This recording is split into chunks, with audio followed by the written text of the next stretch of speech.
Hey guys, this is National Master Kevin Yang back at it with another video on this very fascinating game with Fupalicious. So we sort of examined, this sort of this rook endgame. It's very complex. Like, I have to say that we left off at this move knight e4, right?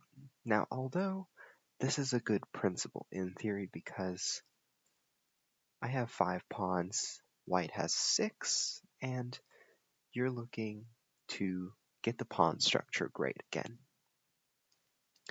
Now it's hard to say this is a bad move, but what's interesting in fact is I'd like to say that this move gave me my play, right? So f takes e4, it gave me this sort of time, right? That gave me this pressure on this c pawn. That's what gave me more drawing chances.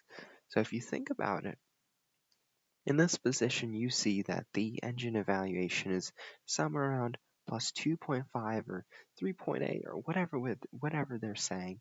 But when it comes to knight e4, you can see that once the knight drops, the pawn takes, and you see that it's dropped a whole 1 point something. So now I have to move b5. So at this moment you can see that the engine doesn't like it, and I would say this was the move that got me closer to a drawn position. So it's hard to say, but that's my perspective on this move. So if, for example,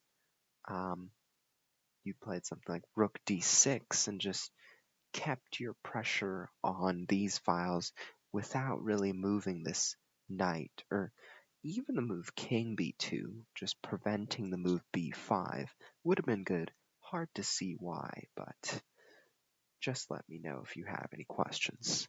So after knight e4, now f takes e4. So at this position you can see that, okay, now white's pawns have been liberated from this pawn structure. Right, so after b5, I have pressure now, I have time. And here's what I mean by time.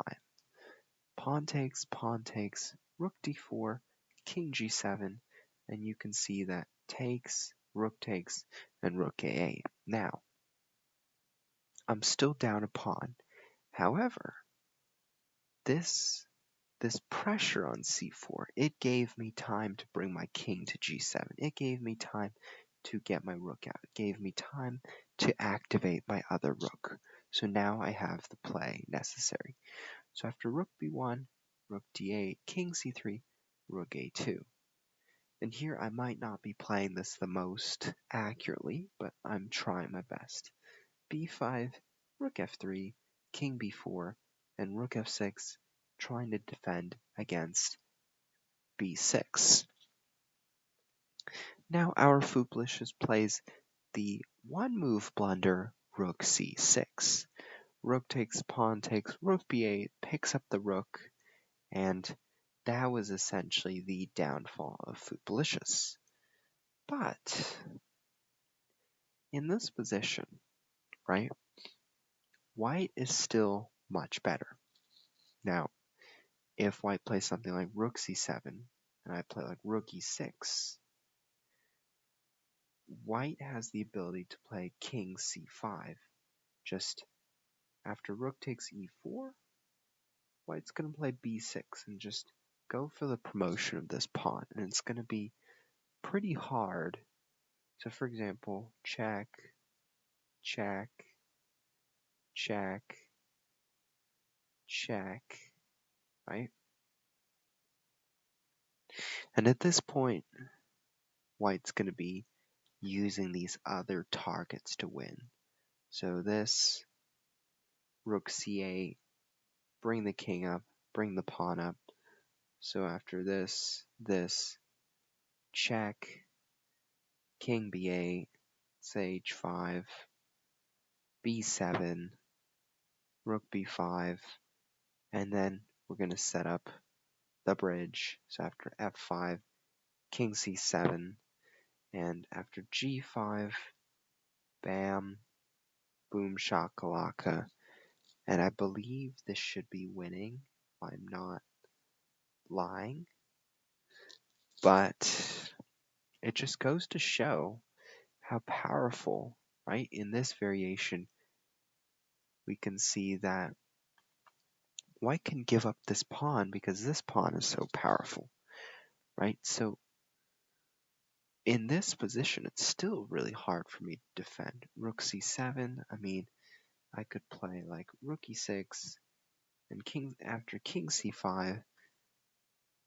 it really depends, right? I could play rook e5, and then there's king c6, rook e6, and regardless, white is going to start advancing this pawn. It's just a matter of how many checks I have to stop the progression of Fupalicious pushing the pawn down the board. So in this position, I'm still defending. I'm still much worse. So really, this game came down to the move rook c6, and I won just because of that one move blunder. Now let's summarize the kind of things we saw in this game. So the opening was phenomenal. Just castle here next time. No need to care about this knight. Queen c2, c takes, and our Fupalicious spotted the tactical error on my part. And then so I should have made the decision after queen takes b4 to castle queenside. Right? That would have given me a chance to keep the king safer and keep the queen in the game. Because the queen in the game, remember, when I want to reiterate this, but when you are up on material, you want to trade. However, whenever you're considering a trade, you need to consider whether the trade is beneficial for you, whether your opponent will get any counterplay, or whether you will be able to safely trade everything. Right? So after this queen e7, this is a good trade. This is a trade because you're bringing your rook out, or right, if you wanted to, you could go back and play rook e1, but then I would be able to castle. Right? So this is a good trade because you're up on material, right? And then also you have this sort of dominant position compared to the unconnected rooks.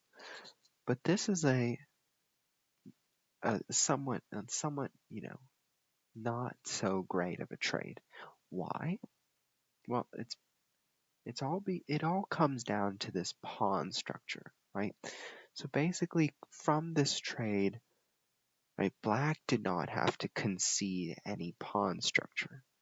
But if, let's say you got a pawn, if white got one more pawn out of this pawn trade, it would be a good trade. However, in this, you think about it like this. Black conceded nothing, like black made nothing. Nothing, no weaknesses, whatever. But white conceded a pawn structure sort of weakening. And after rook c8, that was a bad move, by the way. Just go with g6 and start making progress immediately. Rook c8, a4, and you can see now this move knight e4, not very obvious, but this move gave me the play. So if you watch back to the last video, I explained that after knight takes, pawn takes, I get this time to play to sort of pin the king on this pawn. I get the time to get the king out, the rook out, the rook out. I get this time due to the fact that this is a threat. So think about it like that. And if rook takes, I also get to bring the king out. Rook e7, b5, right? Rook d7 and rook f8 and rook c7 and takes, rook b8, and now my rook is active. So In some cases, this sort of trade gave me time. Now, that's hard to see. I can assure you that is very hard to see that it's going to give me time, but it certainly gave me more hope. And so after this, you can see that I had time to bring out my rooks, right? So compared to this, right? If white just played something like h3, and I played king g7, now rook e7, and then I'd have to worry, okay, now this pawn is threatened, right? So now rook b8 has to come here. And then you come in rook d6 and rook b6. So now there's another threat of rook b6 and take the pawn. So what do I have to do? I mean, I could do this, I could trade, but in this case, it wouldn't be so great for me because after rook bc8, rook b6, there's another threat, right? So when we look back to this knight e4 move, it gave me space to develop these with ease. And so I'm going to reiterate that point. You might think you're being too repetitive, right? Yes, I am. I know that, but I just want to reiterate, why I had this chance that I got in the game, and it's one of those turning points where, you know, especially, well, this was forgivable. It was a one move blunder essentially of the other rook, but this one, it was just a tactical oversight, and sometimes we miss those things, and that's okay. So hopefully you enjoyed this long 3-part series analysis of our games with Fupalicious, and I hope to see you next time.